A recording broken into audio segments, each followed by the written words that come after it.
ഒരു ആശങ്കാജനകമായ സാഹചര്യമാണ്. അറബിക്കടലിൽ മുങ്ങി MSC എൽസ 3 കപ്പലിൽ നിന്ന് ഇന്ധനം ചോർന്ന് കടലിലേക്ക് പരക്കുകയാണ്. ദൃശ്യങ്ങൾ മാതൃഭൂമി ന്യൂസിൽ ലഭിച്ചിട്ടുണ്ട്. കപ്പലിൽ ആകെ ഉണ്ടായിരുന്ന 643 കണ്ടെയ്നറുകളിൽ 40 എണ്ണം കടലിൽ വീണു. ഇതാണ് ഏറ്റവും ഒടുവിൽ കോസ്റ്റ് ഗാർഡ് ഉൾപ്പെടെ സ്ഥിരീകരിക്കുന്നത്. ഇതിൽ 13 കണ്ടെയ്നറുകളിൽ രാസവസ്തുക്കൾ ഉണ്ടായിരുന്നു. ഏറ്റവും പുതിയ ദൃശ്യങ്ങളാണ് ഇപ്പോൾ മാതൃഭൂമി ന്യൂസിലൂടെ പ്രേക്ഷകർ കാണുന്നത്.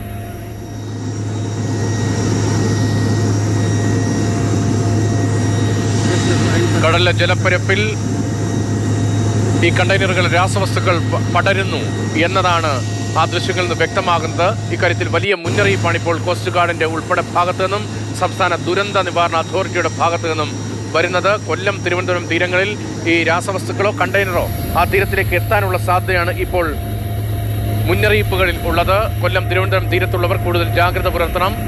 ഏതെങ്കിലും തരത്തിൽ കണ്ടെയ്നറുകൾ എത്തുകയാണ് എങ്കിൽ അവയിൽ നിന്ന് അകലം പാലിക്കണം. 200 മീറ്ററെങ്കിലും ദൂരെ മാത്രമേ നിൽക്കാൻ പാടുള്ളൂ. കണ്ടെയ്നർ അടുത്തേക്ക് പോകരുത്, അത് തുറക്കാൻ ശ്രമിക്കരുത്, അതിലെ വസ്തുക്കൾ കൈകൊണ്ട് തൊടാൻ ശ്രമിക്കരുത് തുടങ്ങിയ മുന്നറിയിപ്പെല്ലാം വരികയാണ്. ദുരന്ത നിവാരണ അതോറിറ്റിയാണ് അങ്ങനെ ഒരു മുന്നറിയിപ്പുമായി രംഗത്ത് വന്നിരിക്കുന്നത്. കണ്ടെയ്നർ തീരത്തേക്ക് അടിയുന്നു എന്ന സംശയം ദൂരേനേ തോന്നിയാൽ അപ്പോൾ തന്നെ 112 എന്ന നമ്പറിലേക്ക് അറിയിക്കണം. 200 മീറ്ററെങ്കിലും ജനങ്ങൾ മാറി നിൽക്കണം. കൂട്ടം കൂടി നിൽക്കരുത് എന്ന മുന്നറിയിപ്പുണ്ട്. ദൂരെ മാറി നിൽക്കണം. പൊതുജനങ്ങൾക്കും മാധ്യമപ്രവർത്തകർക്കുമുള്ള മുന്നറിയിപ്പ് എന്ന നിലയിൽ തന്നെയാണ് ഇപ്പോൾ ദുരന്ത നിവാരണ അതോറിറ്റി ആ വിവരങ്ങൾ പങ്കുവയ്ക്കുന്നത്. ഈ കണ്ടെയ്നറുകളും അവയിലെ വസ്തുക്കളും അത് മറ്റു സ്ഥലത്തേക്ക് മാറ്റാൻ വേണ്ടി ശ്രമിക്കുമ്പോൾ തടസ്സപ്പെടുത്തരുത് എന്നടക്കമുള്ള വിവരങ്ങളുണ്ട്. പുതിയ വിവരങ്ങളും ദൃശ്യങ്ങളുമാണ് പ്രദീപ് ജോസഫ് കൊച്ചിയിൽ നിന്ന് പങ്കുവയ്ക്കുന്നത്. പ്രദീപ്, ഈ കപ്പലിലുണ്ടായിരുന്ന MSC എൽസ 3 കപ്പലിലുണ്ടായിരുന്ന ഇന്ധനം കടലിലേക്ക് ചോർന്ന് കടൽപ്പരപ്പിൽ പടരുന്നു എന്ന് വ്യക്തമാക്കുന്നതല്ലേ ഈ ദൃശ്യങ്ങൾ?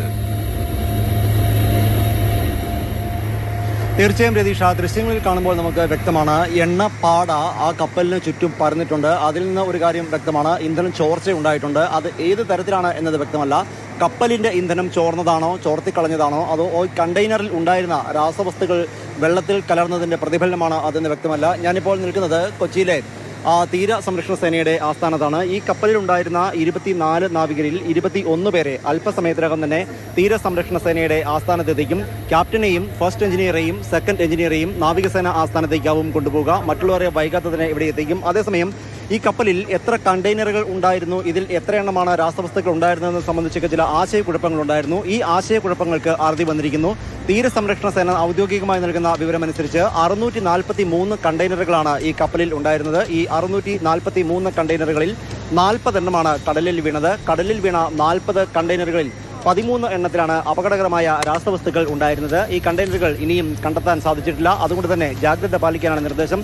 ഇപ്പോൾ ഈ ദൃശ്യത്തിൽ കാണുന്ന ബോട്ട്, അതായത് തീര സംരക്ഷണ സേനയുടെ ബോട്ടാണ്. ഈ കപ്പൽ നാവികരെയുമായി തീര സംരക്ഷണ സേനയുടെ ആസ്ഥാനത്തേക്ക് വരുമ്പോൾ അവരെ കൂട്ടിക്കൊണ്ടുവരാൻ വേണ്ടി പുറം കടലിന്റെ അതിർത്തിയോളം പോകാൻ കാത്തുകിടക്കുന്ന ഈ ബോട്ടാണ്. അവർ ഇവിടെ എത്തിക്കഴിഞ്ഞാൽ തീര സംരക്ഷണ സേന അവർ നടത്തിയ രക്ഷാപ്രവർത്തനത്തെക്കുറിച്ച് വിശദീകരിക്കും. ഒപ്പം നാവികസേനയും അവർ നടത്തിയ രക്ഷാപ്രവർത്തനത്തെക്കുറിച്ച് നാവികസേന വിശദാംശങ്ങളിലേക്ക് കൂടി നമുക്ക് വരേണ്ടതുണ്ട്. ഇപ്പോൾ കാണുന്നത് പുതിയ ദൃശ്യങ്ങളാണ്, പുതിയ വിവരങ്ങളാണ്. എണ്ണ കടൽപ്പരപ്പിൽ പടരുന്നു. അതേസമയം രക്ഷാദൗത്യത്തിന്റെ ഭാഗമായുള്ള ബോട്ടുകളും ഒക്കെ കോസ്റ്റ് ഗാർഡിന്റെ ബോട്ടുകൾ ഉൾപ്പെടെ നമുക്ക് ആ ദൃശ്യങ്ങൾ കാണാം. പ്രദീപ് ജോസഫാണ് ആ വിവരങ്ങൾ നൽകിയത്. പുതിയ അപ്ഡേറ്റ്സ് അതുമായി ബന്ധപ്പെട്ട് വിവിധ ഏജൻസികൾ നമ്മൾ പ്രതീക്ഷിക്കുന്നുമുണ്ട് ഈ മണിക്കൂറിൽ.